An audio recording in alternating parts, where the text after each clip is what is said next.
Milli Hidrometeorologiya Xidməti bildirir ki, mayın 8-də Bakıda və Abşeron yarımadasında havanın dəyişkən buludlu olacağı, yağmursuz keçəcəyi gözlənilir. Mülayim cənub-qərb küləyi əsəcək.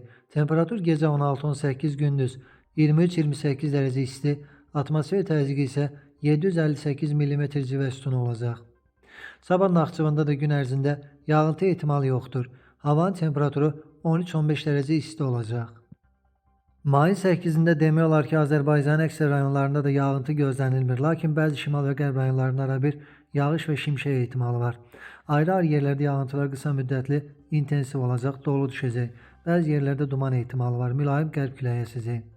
Temperatur gecə 15-19, gündüz 24-29, dağlarda gecə 5-10, gündüz 15-20 dərəcə isti olacaq. İstənilən hava şəraitində hər birinizə xoş əhval-ruhiyyə arzu edirik.